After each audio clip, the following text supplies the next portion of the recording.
2001 में 14 नवंबर को मैंने अपना सब चार्ज भैया जी को देकर उन्हें अपना उत्तराधिकारी बनाया। जब मैंने बनाया, उनकी उम्र थोड़ी कम थी, तो हर एक आदमी कहने लगा कि ऐसे बच्चे आदमी कैसे संत हो सकते हैं।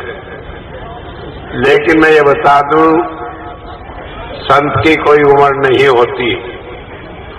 संत न बच्चा होता है, न बड़ा होता है, न बूढ़ा होता है, न जवान होता है। संत से शरीर नहीं, आत्मा है, और वो आत्मा हमेशा एक पूर्ण स्थिति में होती है, तो वो संत होता है। संत के लिए कोई नीचे की ऊंचे की कैटेगरी नहीं होती। लेकिन लोगों को बहुत कम विश्वास आया। कई आदमी छाती पीटे, नाचे गाए कि हमें बनना चाहिए था, और ये क्या करेंगे। कईयों ने कहा कि 1-2 साल में देख लीजिएगा परिवर्तन हो जाएगा। लेकिन वो न तब हुआ और न अब होगा। संत की बात चारों युगों में कभी टलती नहीं। और इसीलिए जब मैंने फरवरी में ये निश्चय किया कि अब 80 साल का मैं हो गया हूं, अब भैया जी को पूरी तरह चार्ज देकर, पूरा उन्हें अधिकार देकर थोड़ा आराम करूं, क्योंकि आराम करने के लिए मुझे एक जरूरत थी कि वेदों का जो अनुवाद मैंने किया, मैं चाहता था उसका एक शब्दकोश भी तैयार हो जाए कि एक शब्द से ही पूरी धर्म की व्याख्या समझ में आ जाए। और उसमें टाइम लगना है। कितना टाइम लगना है वो आप ये समझ लें, सारे धर्मों के शब्दकोश है। सिख धर्म का है, बाइबिल का है, इस्लाम का है, लेकिन दुर्भाग्य से हिंदू धर्म का ही नहीं है। कारण यह है, हिंदू धर्म में महात्मा तो बहुत है, लेकिन अपने भोजन के बनाने वाले, अपनी तंदुरुस्ती बनाने वाले, और मैं क्या कहूं, दुर्भाग्य से मैं भी उन्हीं में से एक हूं। तो इसलिए उन्होंने कभी धर्म की परवाह ही नहीं की, इसलिए हम वो शब्दकोश नहीं बना पाए। लेकिन अब मैं बनाने की तैयारी कर रहा था, तभी एक बात, एक कठिनाई, एक दिक्कत हमारे सामने आ गई। क्योंकि हुजूर संत कृपाल सिंह जी महाराज कहा करते थे कि जहां संत होता है, बड़े ध्यान से आप मेरी बात सुन लें, अंदर अपने दिमाग में रख लें कि जहां संत होता है उसके चारों तरफ 11 काल के अवतार खड़े हो जाते हैं, और वो संत को चारों तरफ से इतना घेरे रखते हैं कि जरा सा कोई मनमुख आदमी कहीं भी अपनी कच्चाई दिखाई दे तो उसे पकड़ लेते हैं और उसे दुनिया में बहुत धक्के खिलाते हैं। क्योंकि संत की अजीब महिमा होती है। मैंने कई बार सुनाई कहानी, आपने सुनी, खबर नहीं आप हंसी में टाल गए या सच में मान लिए कि एक बुढ़िया थी, गई संत के पास, कहने लगी मेरे बहू के बच्चे नहीं। तो महात्मा जी ने दिया एक कागज और उस पर कुछ लिख कर दे दिया कि जाए इसे अपनी बहू के गले में बांध देना। तो उसने बांध दिया। उसके बाद हर साल बच्चे होते चले गए। 5-6 साल में 6 साल के मॉडल तैयार हो गए। अब जब इतने बच्चे हो गए तो सोचने लगी गुरुजी ने नहीं जाने क्या दे दिया। वो खोला तवीज, उसमें कागज निकला, उसे पढ़ा तो उस पर लिखा था छिंद पर की फुल्लिया। पंजाबी का शब्द है, छिंद एक घास होती है, कहने लगे इसमें फुल्लियां लग गई। जब कहने लगी वाह भाई वाह, मेरी बहू को घास बता दिया, ये फुल्लियां बता दी, ये कोई मंत्र है, न वेद से, न पुराण से, न कुरान से, ये क्या मंत्र लिख दिया। वो पर्चा ले गई, जा गुरु जी कहने के लिए थाम अपना मंत्र, ये कोई मंत्र है, छिंद पर रखी फुल्लिया। जब ये बात कही तो गुरु जी कहने लगे फुल्लिया ना फुल्लिया तो ना फुल्लिया सही, अगर ये नहीं फुल्ली तो जा, नहीं फुल्ली और झगड़ा क्या, मुझे कुछ लेना देना नहीं।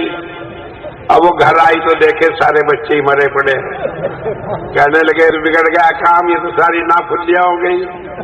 जब वो हुई तो उसकी समझ में आई, रोती गाती फिर पहुंची, फिर हाथ पैर जोड़े तो उन्होंने कह दिया अच्छा ठीक हो जाएगा।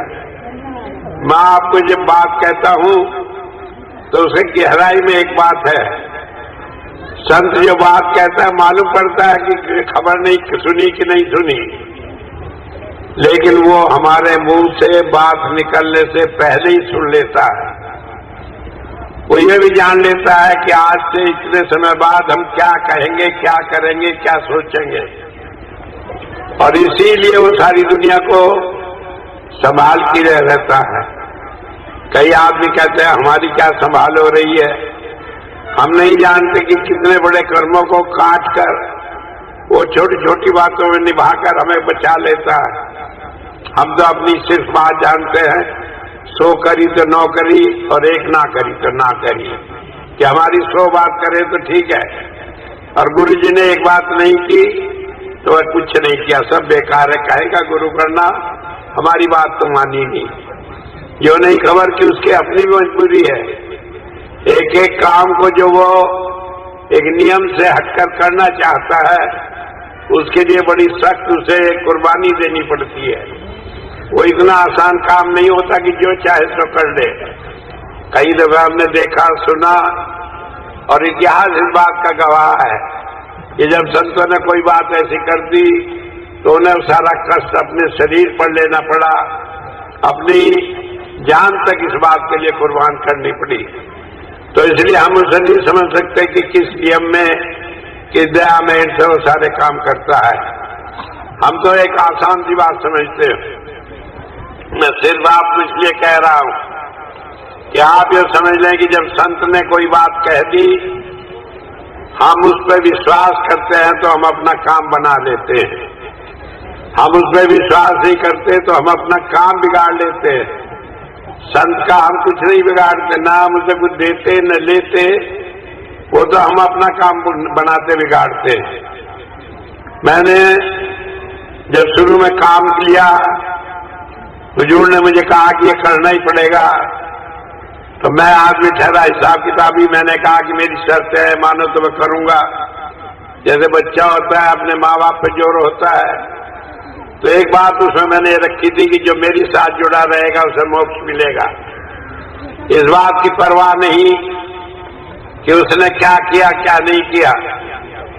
हुजूर ने कहा ये ठीक है, और इस बात को मैं अनेक बार दोहराता आया हूं। कई लोग कहते हैं हमें तो कुछ हुआ नहीं, अब वो समझते हैं कुछ हुआ नहीं, लेकिन वो बीज तो उनके अंदर बोया हुआ है कि उन्हें मोक्ष मिलेगा। उसे किसी की ताकत ही नहीं कि उसे नष्ट कर दे। इतनी बात जरूर है कि हमें विश्वास करके थोड़ा कष्ट उठा लेते हैं, लेकिन उससे कोई परिवर्तन नहीं होता। मैं आपको आज बता देता हूं कि अगर कोई आदमी सोचे कि मैं बिल्कुल ही खिलाफ हूं, उसे भी चाहे उसे भुगता कर ले जाए, चाहे डंडे से पीट कर ले जाए, आखिर में मोक्ष उसे भी मिलना है, उसका भी छुटकारा बिना मोक्ष के और रास्ते से नहीं है। मैं आपको इसलिए कह रहा हूं कि आपको सिर्फ एक बात करनी है, और वो बात क्या करनी है, आप अपने गुरु पर विश्वास बनाए रखें। अगर आपका विश्वास डोल गया, ढिलमुल हो गया, तो उसका नतीजा निकलेगा कि आपको थोड़ा कष्ट होगा, लेकिन उससे आखिरी नतीजा नहीं बदलने वाला है, वो तो वही रहेगा जो पहले था वो अब है। तो इसलिए आप बीच में कष्ट न हो और आप आराम से रहे, तो उसके लिए दृढ़ विश्वास रखें। मैं बता रहा था जब हुजूर का जन्मदिन मनाया जा रहा था, तो मैंने भी उसमें अपना 80वें जन्म दिवस का प्रोग्राम बना दिया, और जब हम वो काम पूरा कर लिए मैंने 1 मिनट सांस ली, आराम की कि अब भैया काम करते रहेंगे, ये काम चलता रहेगा। लेकिन जहां मैंने काम मुंह से कहा भी नहीं, तभी काल को भी इस बात की चेतना आ गई। कहने लगे कि अब तो दूसरे गुरुजी आ गए, अब तो इन्होंने रिटायरमेंट ले लिया, सोच लिया। तो उसने अपना काम शुरू कर दिया। क्या कर दिया, क्या नहीं कर दिया, मैं बहुत नहीं बताऊंगा। मुझे तो पहले से मालूम थी, आज भी मालूम है, आगे भी मालूम है क्या होना है। लेकिन मैं सिर्फ ये बता दूं कि जो कुछ भी होगा आप जानेंगे कि सारी दुनिया देखती रह जाएगी। संत की बात को न कोई मेट सका है, न मेट सकेगा। भैया जी सारी दुनिया में वो रोशनी देंगे कि लोग उनसे उनके गुरु को याद करेंगे। और इसीलिए उनकी आज उनकी इच्छा पर मैं ये संत कृपाल दिव्यानंद नगर में बनाकर एक ये बात पूरी करना चाहता हूं कि एक ऐसा स्थान हो गया जो यहाँ कोई आएगा उसे मोक्ष मिलेगी, उसे नाम मिलने पर कोई दुनिया में उसे रोक नहीं सकता। ये मैं आगे उनके लिए भी वायदा करता हूं। अपने लिए तो मैंने जो किया वो साबित किया, वो जिम्मेदार हूं। लेकिन नहीं भी जिम्मेदार हूं आज, उसके बाद 10, 20, 50 साल बाद तो आप देखेंगे कि इस धरती पर आकर लोग देखेंगे कि उन्हें आने मात्र से वो लाभ मिला है जो दुनिया में भजन करने से भी नहीं मिलता। भजन कोई ऐसी चीज नहीं है कि आप घंटों बैठे जब हो तभी होगा। भजन तो एक दया मेहर की दृष्टि है। जब पड़ जाए, जब संत की दया हो जाए, सारा भजन जब भी पूर्ण हो जाता है। तो इसलिए जो लोग ये देख रहे हैं कि काल क्या चक्र चलाता है, क्या कहता है, क्या करता है, उसकी परवाह न करें। मैं बहुत बात नहीं खोल सकता क्योंकि काल जो है जो कुछ करता है वो इस चतुराई से करता है कि उसमें धोखा बहुत होता है। तो आप अपने गुरु पर विश्वास रखें और आपका गुरु है जिसने आपको नाम दिया है। आपका गुरु है जिसने अपने को आपका गुरु बना दिया है। आप तैयार हैं इस बोझ को उठाने के लिए, तो आप विश्वास जमाए रखें, किसी बात में न पड़े। सवाल इस बात का है कि कौन हमारा गुरु है, कौन नहीं है, ये खाली हमारा दृष्टिकोण है। बाकी तो संत सब एक होते हैं। वो एक धारा है जो चली आती है। कभी वो दिव्यानंद के रूप में प्रकट हुई, कभी देवेंद्र मोहन के रूप में प्रकट हुई, कभी किसी और रूप में प्रकट हुई। लोगों को ये सहारा देने के लिए कि मैं तो हरिद्वार में जाकर गंगा स्नान किया, या मैं तो जाकर गढ़ गंगा में स्नान किया, या मैं तो जाकर कानपुर में गंगा में स्नान किया, या मैं जाकर किसी और शहर में गंगा में जाकर डुबकी लगाई। लेकिन गंगा तो एक ही है, गंगा के स्नान का फल तो एक ही है। तो इसलिए आप इसी बात की परवाह न करें। एक बात ध्यान रखें, हम काल जो है वो बहुत बड़ी परीक्षा लेता है और उस परीक्षा में आपको सफल रहना है। और सफलता का केवल एक मंत्र है कि आप अपने गुरु पर दृढ़ विश्वास रखें, किसी की बहकाई हुई बात में न आए।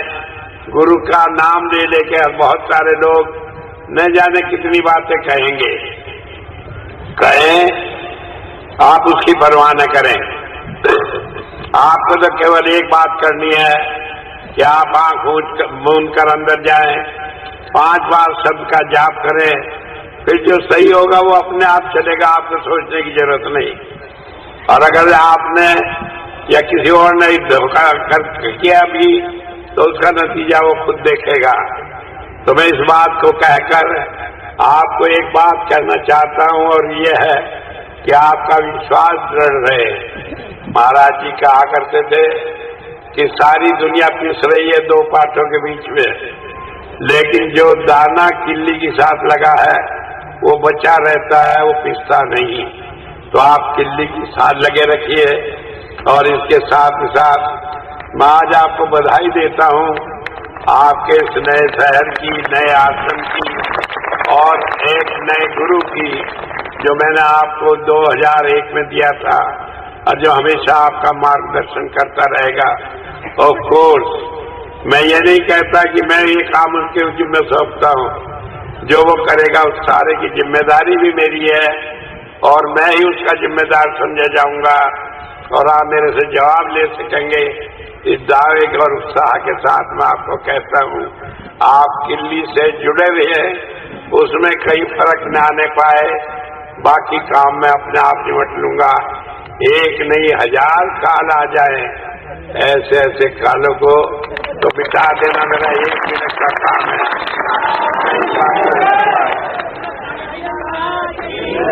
लेकिन मैं चाहता हूं कि आपको तब इसराएं तो आप अपने गुरु के साथ अपना ध्यान जोड़े रखें। इतनी बात कहकर ही मैं आपको बधाई देता हूं कि आज आप नए गुरु की शरण में, अपने गुरु की शरण में हैं और आपको दोहरा सहारा मिल रहा है, इसका लाभ उठाएं। यहाँ पर जैसे कि आपको बताया सत्संग हुआ करेगा और महीने का सत्संग यहाँ पर दूसरे इतवार के बाद बुधवार को जो होगा उसमें होगा और इसके लिए हम इंतजाम रखेंगे कि सत्संग समय पर हो, टाइम पर हो, लंगर बढ़ता रहे और ये सेंटर खूब फूले फले, क्योंकि ये बरेली की धरती और ये पीलीभीत की धरती रूहानियत के लिए इतनी सरसब्ज है कि जब से मैं आया हूँ तब से मैं देखता हूँ कि जहाँ भी सत्संग होता है भीड़ समाये नहीं आती। पीलीभीत में मैं जाता था शुरू में, वो धर्मशाला इतनी कम पड़ गई, अग्रवाल धर्मशाला, कि खड़े होकर भी आदमी सत्संग नहीं सुन पाते थे। तब पहली दफा हमने वहाँ बाहर आश्रम के लिए जगह करी थी और यहाँ बरेली में हम देख रहे हैं कि हालत है कि 30 सितंबर को जो सत्संग हुआ था उसमें लोग 5:30 बजे तक अंदर नहीं आ पाए, बाहर 1 किलोमीटर लंबी लाइन लगी रही। तो उस सारी बात को सोच कर ये मैं ख्याल आया, अब ये मैंने आपको बहुत बड़ा मैदान रख दिया। मैं नहीं कहता आप 2 या 3 जैसे सरकार कहती है, मैं कहता हूँ आप 1000 आदमी जोड़े और जितने जोड़ेंगे आपकी ये सेवा मालिक के दरबार में कबूल होगी। इसके साथ ही बहुत धन्यवाद। महाराज की जय, भैया जी महाराज की जय, ब्रजपाल सिंह महाराज की जय। एक बात है, 26 तारीख को बरेली में मणिनाथ पे जो आश्रम है वहाँ पर महीने का सत्संग होगा, तो मैं उस दिन रहूंगा। मैं थोड़ा टाइम निकालकर एक बार आश्रम होकर आऊंगा, फिर वहाँ रहूंगा, उसके बाद विदेश जाऊंगा और यहाँ पर सत्संग होता रहेगा। आप आए और आप आकर जिस उम्मीद से, और जो मुझे मालूम है कि वो पूरी होगी, उसे पूरी कर दिखाएं कि ये इतने बड़ी जगह है कि हम इसे भी छोटी कर देंगे, इसके अंदर आदमी समा नहीं पाएंगे। और मैं परमात्मा से हमेशा ये चाहता हूँ कि इस मामले में मेरी हमेशा हार हो, मुझे कोई बात नहीं कि संगत मुझे हरा दे कि हम जाते हैं, आप क्यों इसका इंतजाम नहीं कर पाते। बोले स्वामी जी महाराज की जय, भैया जी महाराज की जय, ब्रजपाल सिंह महाराज की जय।